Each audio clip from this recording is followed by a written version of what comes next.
Diriwayatkan dari Ali bin Abi Thalib bahwasanya beliau berkata, Nabi Muhammad Sallallahu Alaihi Wasallam pernah ditanya tentang keutamaan salat tarawih di bulan Ramadan. Kemudian beliau menjawab, keutamaan salat tarawih pada malam pertama, keluarlah dosa orang mukmin yang melakukan sholat tarawih, sebagaimana ibunya melahirkan dia di dunia. Pada malam kedua, orang yang melaksanakan sholat tarawih akan diampuni dosanya dan dosa kedua orang tuanya, jika keduanya mukmin. Pada malam ketiga, para malaikat menyeru dari bawah arsy, mulailah untuk melakukan amal kebajikan, maka Allah Subhanahu wa Ta'ala akan mengampuni dosa-dosamu yang telah lalu. Keutamaan salat tarawih pada malam keempat, orang yang beriman akan mendapat pahala layaknya orang yang membaca kitab Taurat, Zabur, Injil dan Al-Quran.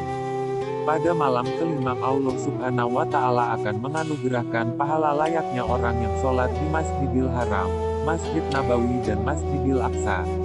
Keutamaan salat tarawih pada malam keenam Allah Subhanahu wa Ta'ala memberikan padanya pahala seperti pahala bagi orang yang melakukan tawaf di Baitul Maqmur, dan bebatuan memohonkan ampunan baginya. Pada malam ketujuh, bagi yang melaksanakan sholat tarawih seakan-akan menemui zaman Nabi Musa dan menolongnya dari serangan bala tentara Firaun dan Haman. Keutamaan salat tarawih pada malam ke-8, Allah Subhanahu wa Ta'ala akan memberikan segala sesuatu yang sudah diberikannya kepada Nabi Ibrahim alaihi salam. Pada malam ke-9, orang yang sholat tarawih mendapat pahala seperti layaknya pahala ibadah yang dilakukan oleh para nabi.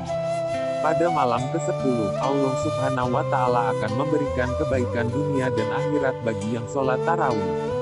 Keutamaan salat tarawih pada malam ke-11, bagi orang yang sholat tarawih kelak ia akan keluar dari dunia, mati, seperti hari di mana ia baru dilahirkan dari rahim ibunya. Pada malam ke-12, ia akan berjalan di hari kiamat dengan wajah yang bersinar bagaikan rembulan di bulan purnama. Pada malam ke-13, pada saat hari kiamat tiba, yang tarawih akan selamat dari segala macam keburukan. Keutamaan salat tarawih pada malam ke-14, malaikat menjadi saksi bagi yang tarawih, sehingga kelak di hari kiamat dia tidak perlu dihisab, dihitung amalnya. Pada malam ke-15, seluruh malaikat dan malaikat yang menyangga arsy bersama-sama mendoakan selamat kepada orang yang sholat tarawih. Keutamaan salat tarawih pada malam ke-16, Allah SWT kelak akan menulisnya termasuk ke dalam golongan orang yang selamat dari api neraka dan mendapat keberuntungan masuk surga. Pada malam ke-17, yang sholat tarawih akan diberi pahala seperti layaknya para nabi. Keutamaan salat tarawih pada malam ke-18, para malaikat berseru, Hai hamba Allah, yang sholat tarawih, sesungguhnya Allah Subhanahu wa Ta'ala telah memberi ampunan kepadamu dan kedua orang tuamu. Pada malam ke-19, Allah Subhanahu wa Ta'ala kelak akan mengangkat derajat yang tarawih di surga Firdaus. Pada malam ke-20, bagi yang sholat tarawih diberi pahala layaknya orang yang mati syahid dan orang-orang solih.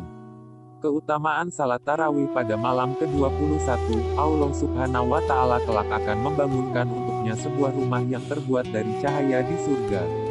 Pada malam ke-22, jika hari kiamat kelak tiba, maka yang sholat tarawih akan selamat dari segala bentuk kesusahan dan kebingungan.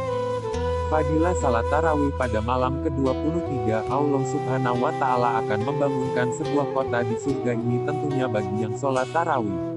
Pada malam ke-24, bagi yang sholat tarawih Allah Subhanahu wa Ta'ala memberikan 24 doa yang akan dikabulkan. Fadilah salat tarawih pada malam ke-25, Allah Subhanahu wa Ta'ala akan menghilangkan siksa kubur untuknya. Pada malam ke-26, Allah Subhanahu wa Ta'ala meningkatkan baginya pahala selama 40 tahun. Fadilah salat tarawih pada malam ke-27, tiba di hari kiamat kelak, dia akan melewati jembatan Shiratal Mustaqim, seperti kilat yang menyambar. Pada malam ke-28, Allah Subhanahu wa Ta'ala mengangkat 1000 derajat baginya di dalam surga. Pada malam ke-29, Allah Subhanahu wa Ta'ala akan memberikan pahala 1000 kali ibadah haji yang diterima.